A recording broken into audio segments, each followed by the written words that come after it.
chào quý vị và các bạn. Hôm nay cả nhà mình đi rất xa, xa thành phố lắm, từ sáng sớm. Bây giờ mới có 8 giờ sáng thôi, đi từ 7 giờ. Ở đây là xã Long An, Long Thành, xã Long An, huyện Long Thành, tỉnh Đồng Nai, ở ấp 1. Cái quán này gọi là cái quán Hoàng Ý, quán phở Quỳnh chứ. Quán này là quán phở Quỳnh. Thì lý do tại sao mà cả nhà mình đang ở đây, chắc là mình cũng xin giải thích với mọi người là sáng nay cả nhà mình sẽ đi thăm một cái mái ấm Tiên Phúc, Phúc Lâm, mái ấm Phúc Lâm ở xã Long An, huyện Long Thành, tỉnh Đồng Nai. Có lẽ là có một số người biết, một số người không, nhưng câu chuyện rất là cảm động, nên sáng nay cả nhà mình sắp xếp thời gian và đi, và cũng là những gương mặt quen thuộc thôi.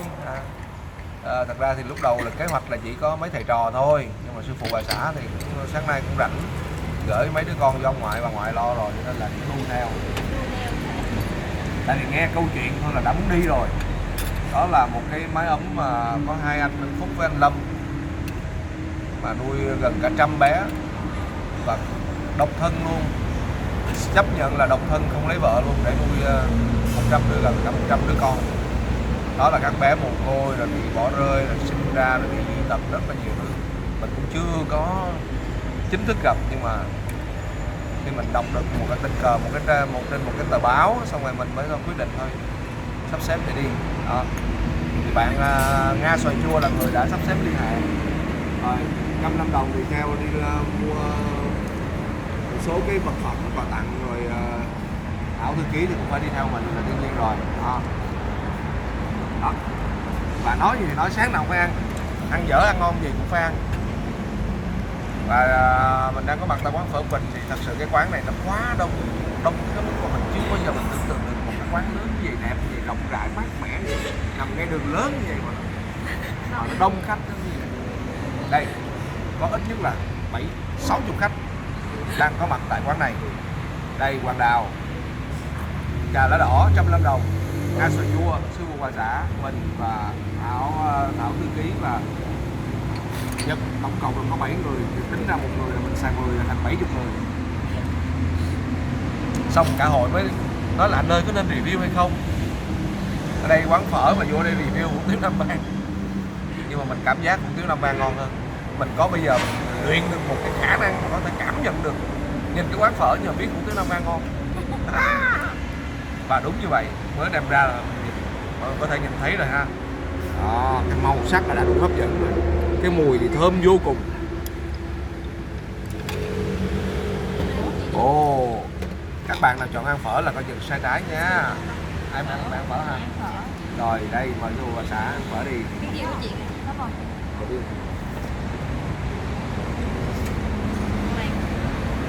Đây hội nghị bàn tròn. Tính không quay, tính ra nói thôi quán này chưa chắc, sợ không ngon là quay mất công. Nhưng mà Hoàng Đào nói thôi anh ơi, quay đi khán giả, anh mà là cứ ăn chỗ nào ngon dở gì khán giả cũng thích hết, mỗi buổi sáng quen rồi. Em út rồi đôi lúc nó nhắc là mình cũng nhớ tới cái trách nhiệm của mình. Đôi lúc ăn không phải là vì ngon nữa mà vì trách nhiệm với khán giả thân yêu. Nhưng mà chắc chắn ngon, cái cảm nhận của tôi không sai được.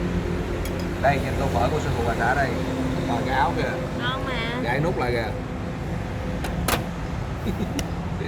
Gì? Rồi đây, không tự tới, nó nhìn mình. Cứ qua vô quán phở mình ăn hủ tiếu, vô quán hủ tiếu mình ăn phở là bảo đảm ngon không? Vô quán cơm mình ăn cháo. Sau một thời gian dài đi làm review các món ăn này, mình phát hiện ra rất nhiều điều thú vị. Đó, một trong những chân lý mà mình vừa giới thiệu với quý vị và các bạn là vậy đó. Anh không biết, anh chỉ cần nhìn sợi hủ tiếu thấy trong veo là thấy ngon rồi, đúng không? Cái sợi hủ tiếu này lại giống cái sợi hủ tiếu của miền Tây á. Rồi mình phải cho một ít rau cần. Đây là cần ta nha, chứ không phải cần tây.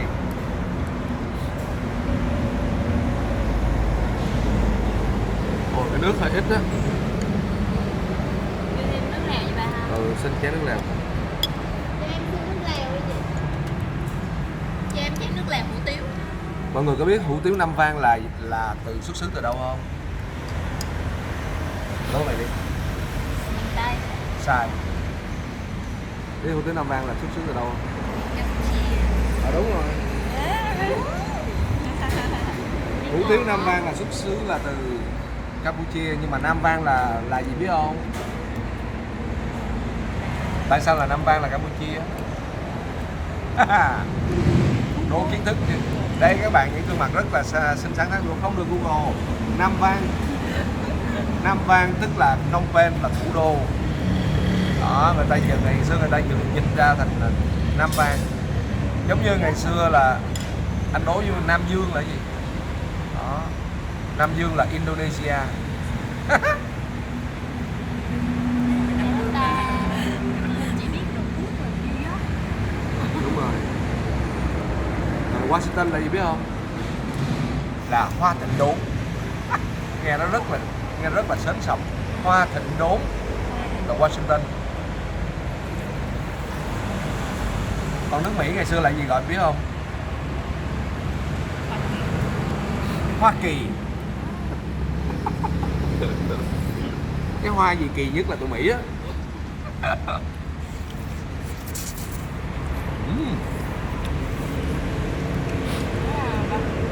Ngon, ngọt quá. Ngon. Ừ.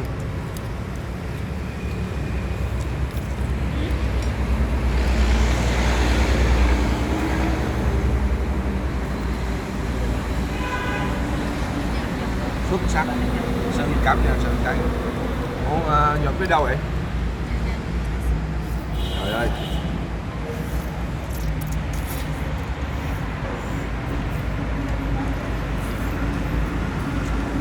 Người ta gọi cô bằng sớm quá nó bị ôi.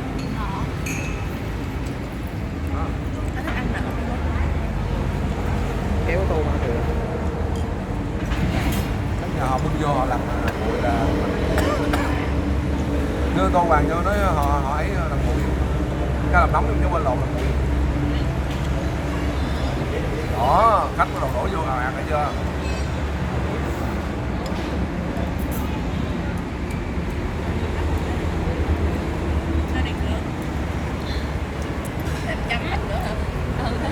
Đây cái xoài hủ tiếu này mọi người thấy là nó hơi trong trong mà nó dai, nó dẻo dẻo, ngon lắm.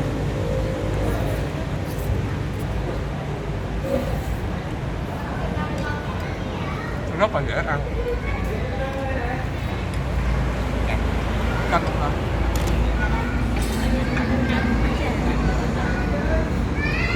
Miếng chanh.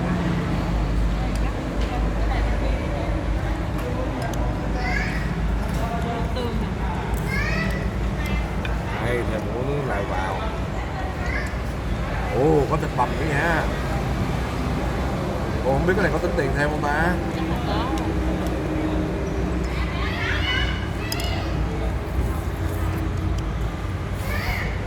Excellent.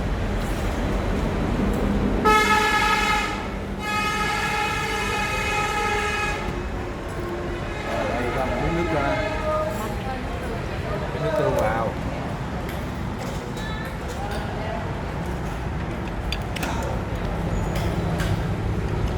Đấy, sa tế nữa, cũng vậy.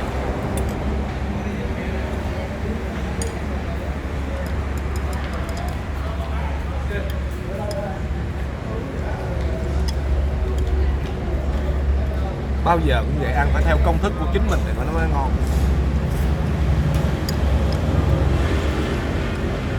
Đó, để tạo thành một hương vị khác biệt.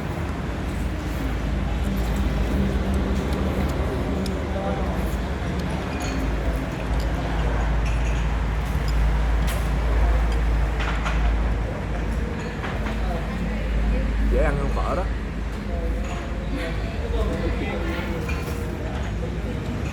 Không thể mà.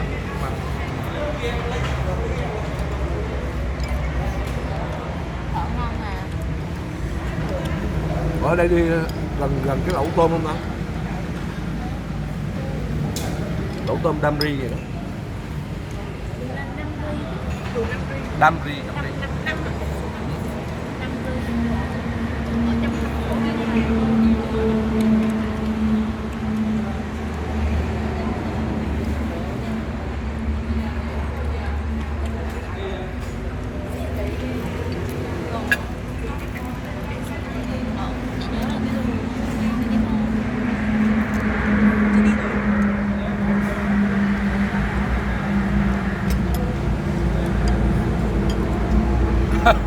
Nhìn trứng cút nhớ bữa ăn 30 cái trứng cút phửa.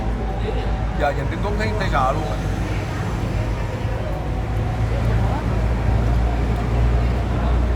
Bán quá rẻ.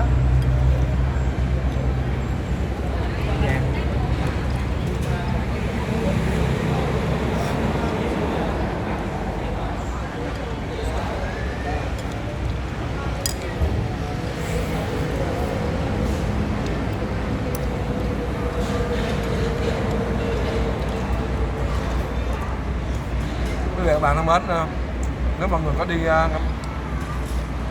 ở khu vực xã Long An, huyện Long Thành, tỉnh Đồng Nai, vừa đi qua cao tốc thì mọi người có thể thấy sẽ có rất nhiều quán ở đây ha, bán phở dài. Những cái quán để bán cho khách đi đường á, các xe đồ ăn vào rất nhiều, nhưng mà mình thì mình có duyên vào cái quán phở Bình này, nó chạy lên hơi xa hơn mấy quán kia một chút xíu, nhưng mà khung cảnh nó ngồi rất là rộng rãi, thoáng mát, rất nhẹ nhàng. Nhưng mà con em đề nghị mọi người là nên ăn hủ tiếu Nam Vang, ngon thịt. Còn phở thì mình thấy rất là bình thường, mình không có chê là gì ở, rất bình thường. Còn hủ tiếu Nam Vang là sự lò chọn lựa đúng đắn. Và một trong những kinh nghiệm mình cũng xin chia sẻ với mọi người đó là đôi lúc mình đi những quán lạ, hãy nhìn quán nó bán phở thì mình nên vào gọi cái món hủ tiếu hoặc bún bò, hoặc quán nó bán bún bò mình qua mình gọi phở. Đôi lúc những cái đó là những cái mẹo thôi mà vô tình mình sẽ tìm ra được cái món mà ngon với mình. Và hôm nay mình đã làm thử cái chiêu đó và đang rất là chính xác, đúng không? Đúng mà. Phở ngon ngon. Cô ấy đã lỡ dại rồi cho nên cô ấy không thể nói được. Chào các nhà, tạm biệt các bạn nha. Chào.